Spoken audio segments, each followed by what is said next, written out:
Okay guys, so what we're talking about today is we're talking about a couple different things in this series, the 21st Century Long Hunter. Number one, we're talking about what things can we adapt, or types of equipment that they used, or the modern equivalent, to effectively make kits like the Long Hunters carry that will sustain us and improve our survivability. What we're talking about today is we're talking about shooting black powder from a modern day 12 gauge. And a single shot 12 gauge is what I choose to be my equivalent in the modern era to a flintlock musket or fusil or Fowler that they would have used back in the day, because of its versatility. One of the versatility factors is that you can shoot black powder through it, and that's what we're going to talk about today. So I've got a high brass cartridge here from a slug, and it's important that you use a high brass cartridge. Okay, it'll last a lot longer that way.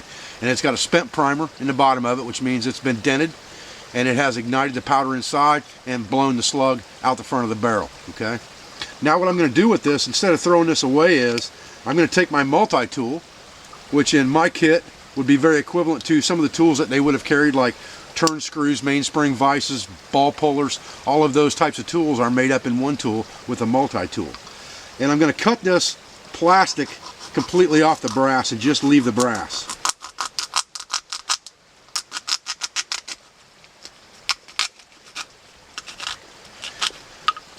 Okay, almost got away from me there. Now, I got to make sure that I don't damage this brass. So I'm going to clean up all around it and pick it out. The next object of the game that I have to do to shoot black powder or make my modern day 12 gauge a muzzleloader is I have to knock the primer out of this to replace it.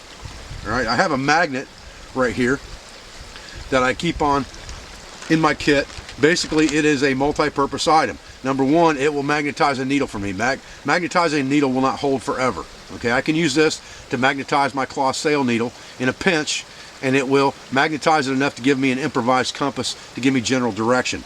The other thing is, because this magnet has a hole in it, I can use it to sit this on top of, and you can see it even sticks to it because it's a steel casing, and then I can line up that primer hole right in there just like that, so that when I turn it over and set it down on a stump or something, it's now ready to be knocked out. Okay, so now that I've got that primer set in there and it's even, what I'm going to do is I'm just going to take my multi-tool and turn the plier end down and put it right on top of the primer, the old primer. And then I'm just going to baton it a couple of times with a piece of hardwood until I feel it slip. Once I feel it slip, you can see, once I pull this off, that old primer stuck to that magnet, and there it is. Okay, there's my old primer, there's my empty casing, my magnet, all right, and my multi-tool, my baton. Now, what I'm going to do is I'm going to put a new primer. I'm going to seat a new primer in here, all right? And to do that, I'm going to use another tool that's already in my pack that's multi-purpose. What I'm going to do is I'm going to open this box of primers up, and these are 209 shotgun primers that you can buy at any Walmart or any place like that. They come 100 to a box. I would suggest that you carry these probably in some kind of a foam canister, pill bottle type configuration maybe, so that you don't have to carry this big box around. Then you're going to set that primer and seat it as hard as you can with your fingers inside the brass. You can see I almost pushed it all the way in there just with my fingers. Very simple.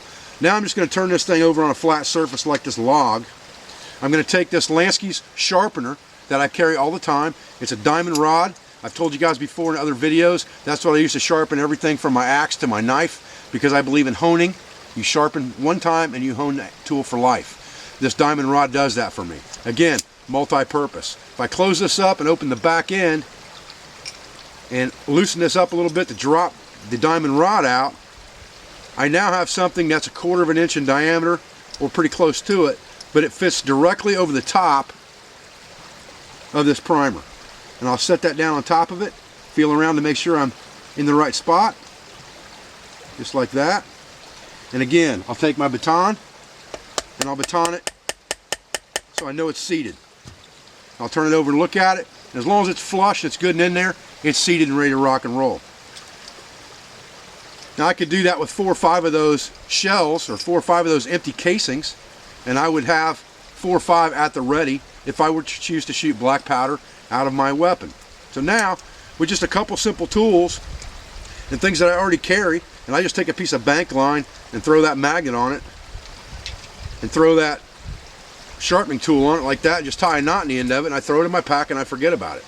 You know, it's always there when I need it. Just like that. So now I've got those two items. That little magnet takes up no room, and this sharpener doesn't take up the room of a heavy stone. Throw those in my bag. I always have my multi-tool with me, and I'm set. Now, I have a reloaded 12 gauge cartridge. Now comes the trick of shooting black powder or making a muzzle loader out of this weapon. If you think about it, a modern day muzzle loader, 209 shotgun primer inline muzzle loader, basically is nothing more than a jacket of sorts that you can shove a 209 shotgun primer in. That's exactly what we've done with this, and we're going to seal the breech by plugging this into the breech just like we'd load a normal 12 gauge shell and closing the breech. And now we have a seal and we can become a muzzle loader. And that's what it's all about, versatility of the weapon. So stay with me. Okay, so now that we've got our primer replaced in our brass and we've got it in our gun or in our shooting bag or whatever the case may be, we need to set up our shot. You can set these up ahead of time. I don't recommend just doing this stuff on the fly unless it's a drop dead emergency, because you can get hurt. I mean, you can get killed. It can blow the breech out of your gun. So you've got to be very, very careful with this stuff. And kids, if you're watching this video, you need to talk to your parents before you attempt anything like this at all. What I'm using here is just Pyrodex muzzle loading propellant. Okay, it's a black powder. I'm actually using Davy premium steel shot slingshot ammo. Again, multi-purpose. Okay, and I've got two film canisters here. One is black, one is clear. The clear one is for powder and patch. The black one is for shot. Okay. I've got a line drawn across the bottom of this at 75 grains with a black marker. What I'm going to do for this load is I'm going to go ahead and set this up for 100 grains. Now the first time you do this and you set these canisters up, you're going to need some kind of powder measure. This powder measure costs about 12 or 13 bucks at Wally World or any sporting goods store, but you only need to really use it the one time that you're setting up your shot. I've got it pulled down, the plunger's pulled down to 100 grains right now. I'm going to push it over, and then I'm going to open my powder and I'm going to fill it up to the top with 100 grains. You can use a funnel for this. It's less wasteful that way. I'm dropping a few grains of powder here and there doing this, but I'm being pretty careful. And once I get it filled up to the top, okay, if I scoot this over, it'll knock anything off and make it level, and I know I've got a 100 grain charge. Now what I'm going to do is replace the cap on my powder, because I don't want it to spill, obviously, and set it off to the side. I'll put my moisture barrier back in there when I'm done. I've got my 100 grains of powder, and I have my clear container. So now I'm going to put my 100 grains of powder in my clear container, just like this. And you can see it's not much higher than that black line. So there's a very fine line between 75 and 100 grains. All right? So I need to do my best to level that out and draw a second line if I can. And it's barely above that other line.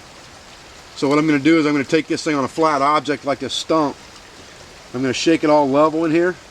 Look at it a couple times to make sure, and then I'm just going to draw a line where that powder's at on that canister. Just like this. And you can see that line's not very much higher than the other one. Just a little bit, but it doesn't take much in a film container this big to hold quite a bit of powder. Sometimes people don't realize how powerful black powder is. So I've got two measuring lines there, a 75 grain line and a 100 grain line. Now when I'm done with that, what I'll usually do is I'll take some cotton material, just cotton cloth, again, multi-purpose. I probably got it in my kit already anyway. And I'll cut myself a couple of pre-made patches. And there's really no need to lube these patches unless I'm going to put round ball down the barrel of this gun. Then I might want to lube a patch. Otherwise, I'm not worried about it. And I'm going to put one patch on the top here. And I'm going to cut one more patch about the same size and put it on top of the other one. And I'll explain that when we get ready to load the gun. But this is just for ease later on down the line. Cap that off. Now, what I'm going to do is I'm going to measure my shot. And generally speaking, you can use a shot load that is the same weight, okay, in grains as your powder. So a lot of times I'll just use the same measure. Sometimes, I'll be honest with you, I guess, especially if I'm shooting rocks out of the creek bed or something like that, but you'll get used to that over time. When you do this in the beginning, you need to make sure you measure everything. So I'll open up this shot, and this is some heavy shot, okay? This is slingshot ammo. This is not some stuff that you'd be out hunting squirrels with. This is like duck and geese shot, or almost like buckshot. It's pretty big, okay? But we're going to use it for this demonstration anyway because it's multi-purpose. And I could kill a rabbit or a squirrel with this easy enough. And I'm going to fill that up exactly like I did a minute ago, just like I did my powder to the top. And that gives me approximately the same amount of shot as I have powder, and that's a good starting point. And then I'll take my black container and just dump into that. And now I have a shot that's ready to go. I have my powder, my patches, and my shot all measured out and ready to go. Now I can put these in my shooting bag or my haversack or both, or whichever one I choose to carry my loading equipment in. And then I can, at that time when I get ready to shoot, I have these ready and I can load them. I'm going to show you how to do that right now. Okay guys, so here we are. We've got our brass back in the breech of our gun with a new primer in it, a new 209 shotgun primer. At this point, we've made this gun a muzzleloader. It's ready to be loaded down the barrel. The reason you can't shoot modern day powders out of muzzleloaders is because they build up too much back pressure too fast because they're a fast burning powder. Black powder is a slow burning powder.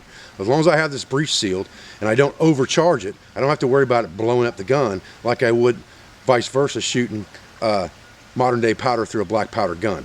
So what we're going to do with this now is we make sure that our trigger isn't pulled back, so there's no way the gun can go off.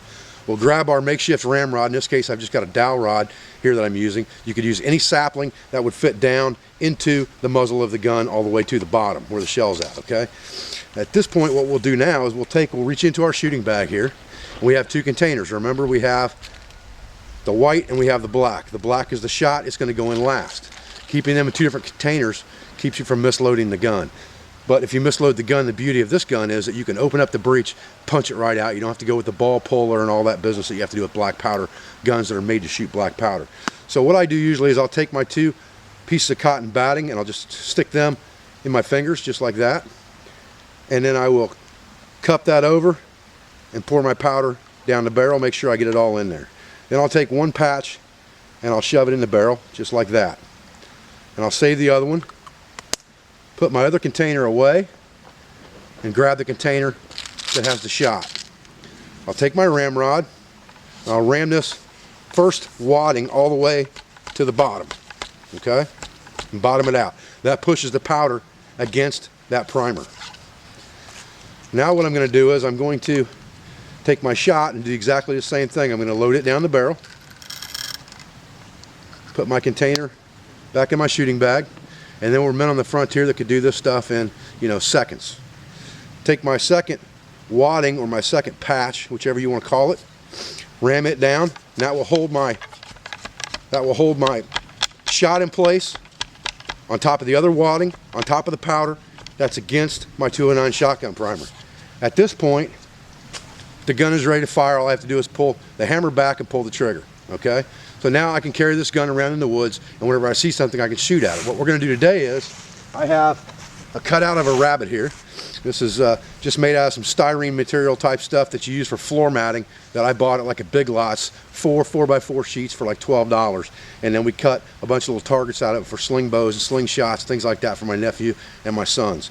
So we're going to take one of these rabbits, we're going to put it over here in the woods, and we're going to blast them and see how effective this shot would be at a rabbit at about 15 to 20 yards.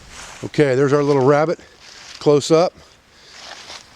I've got the camera about, 8 or 10 feet away. I'm going to step off some paces here and go back about 20 yards.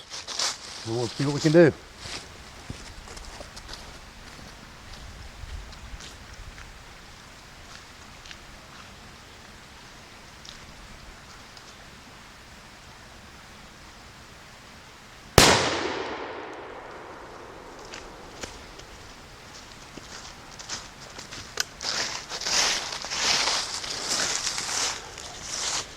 Okay guys, you can see I opened up my breech now. Barrel's still smoking. And now what I'll have to do, like I said, this 209 or this brass did not come out of the gun. I'll have to punch it out with my ramrod, and then I'll have to start the process over again. Okay? But let's go look at our rabbit.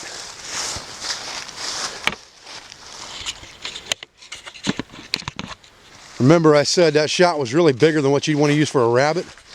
But even with that said, we've got 2 holes right in the heart lung area of that rabbit here. We have another one at the spine area up here, and we have one that's at the top of the head and the ears right here. So you've got at least 3 of those shots that hit that rabbit right in the kill zone. That's a dead rabbit. There's no question about it. And it's meat on the table. Okay guys, so like I said, once you open this up, it's not going to eject the brass. We just shot our mock rabbit here, and I'm just going to shove this right down the barrel, and you'll see it knocks that out really easy. And there it is.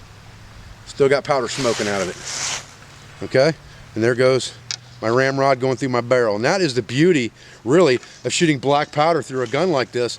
Number one, it's very easy to accomplish. Number two, they're easy to clean. You know, you don't have to flush it like you do a modern day black powder rifle, or even an antique black powder rifle, where everything goes through the touch hole and you've got to flush hot water down it with soap or whatever, dump it back out. With this thing, you can just break it open and clean the barrel out straight through. And I'm going to show you how to do that with black powder in here and get some of that fouling out right now. Okay, so we're done shooting our muzzle loader now, our muzzle loaded modern 12 gauge. And we know we fouled the barrel up pretty bad. It's time to clean it.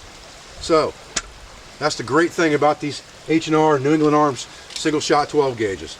They come apart very easily. All I have to do is grab my multi-tool, again in my kit already, not a problem. Find the right size screwdriver, unscrew one screw that's in the bottom of this forearm guard, and I could probably do that with a penny if I didn't have a screwdriver, because it's not in there very deep.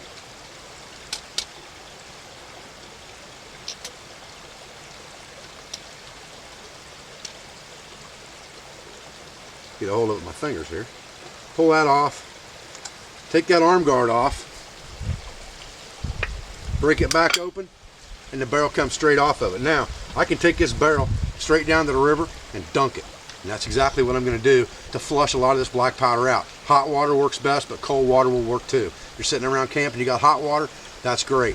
If you don't have hot water, use cold, and I'll show you how to clean this thing out and clean your barrel out with equipment that you've already got in your pack in just a minute. Okay guys, I'm down here by the creek, and what I'm going to do is I'm just going to dunk this barrel into the water and flush it. You can see the black coming out of it. Believe it or not, I'm going to put sand down the barrel. Alright, I'm going to put it down from this end, keep it away from all the mechanisms. I'm going to plug this hole with my finger, put it on the downside of the creek and pull it up and shake it. And use that sand to help me clean that barrel. And then I'm just going to flush it again. You can see there's still black coming out of it. When that water's running clear, after I've done that a couple of times, I'll look at my barrel. If it looks pretty shiny on the inside and clean, which it does, it looks real good actually. I'll see if I can give you a picture of that. Then I'm ready to go dry it off and swab it out. Hopefully you guys can see down that barrel fairly good. And you can see how clean she is. Now we just got to go dry it off and swab it out. Okay guys, so back from the creek. What we're going to do is we're just going to take some of our cotton material that we've got, and we could use our bandana, we could use anything we wanted to for that. And I'm going to dry the outside of the barrel off first, dry the mechanisms off real good, all the metal moving parts down here at the bottom, which are very few, and that's why I like a 12 gauge single shot so well, because it's hard to screw them up. They don't have a lot of moving parts. Moving parts usually equal problems. Alright, now, what I'm going to do with this is, I'm going to grease that up in a few minutes, but before I do that, I want to dry the inside of the barrel off. And what I've got here is I've got a piece of heavy bank line right here that has a T-handle on one side of it. And I use this for a lot of things. Number one, I can use it for a trap or a snare. Number two, I use this to drop down inside my Got Design bottle when it's on the fire, and when I pull up, it hooks on the shoulder so I can pick my bottle up out of the fire. I can also hang my bottle over the fire with this, and it'll hang there and boil as well, and then just pull it off when I'm done. But the other thing that this T-toggle will do is, it works just like a bore snake, okay? On the other side of this thing, I've always got a loop, and you can see I put a piece of steel wool on here, okay? I just want to make sure I get that barrel swabbed out one time really, really good before I dry it. So I've just taken my loop, put it around a piece of triple-aught steel wool, again, multi-purpose. Fire starting material that I already had to clean, and now I can use it to clean my gear, okay? Or clean my firearm. So I'm going to tuck that in there real good, wad it up. Then all I'm going to do is drop this T-toggle right down the front of this barrel. It's heavy, so it'll go right down through there. All I have to do is just feed it down, just like that. And this is longer than you really need, but I keep it long so I can use it for multi-purpose things like snares. And there it is at the end. And now all I have to do is pull on it, and it's going to pull that steel wool right through my barrel, just like that. I'll do that a couple of times, and when I've gotten done doing that a couple of times, I'll take that off. I'll take a piece of my cotton material. I'll take a swatch of cotton material here. Doesn't have to be anything spectacular, and again, I can use this later for making char cloth or patch, either one. Just because I'm using it now for something doesn't mean I have to get rid of it. That'd make a couple of really good patches for the next load. But right now I'm going to use that to swab out my barrel. So I'm going to feed that through my loop and tee it off just like that.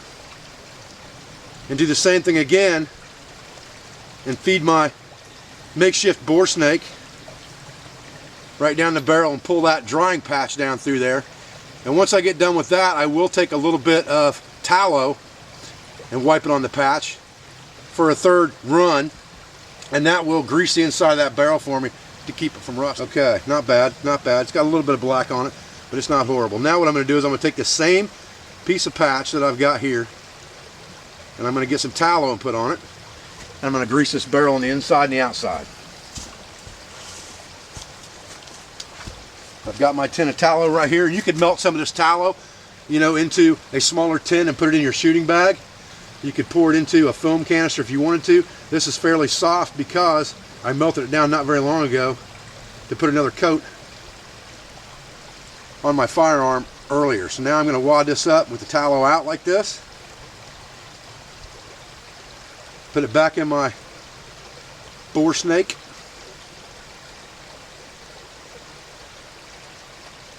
Make sure I get a good coating of that tallow on there. Rub it in real good into the cloth.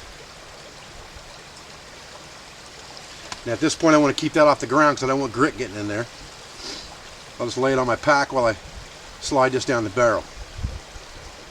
Very important that you keep your weapon or your gun or your firearm, whatever you want to choose to call it, clean and serviced well, okay? This time I went the opposite direction. I'll do that a couple of times. I'll smear some more tallow on there.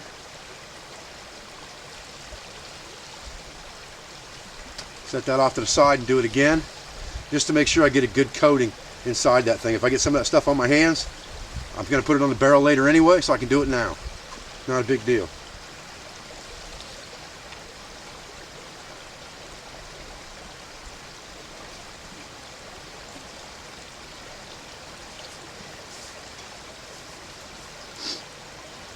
Now, while I've got this gun still disassembled, I'm going to go ahead and take this greasy patch that I've been cleaning that barrel with, and I'm going to go ahead and wipe down all the mechanical and moving parts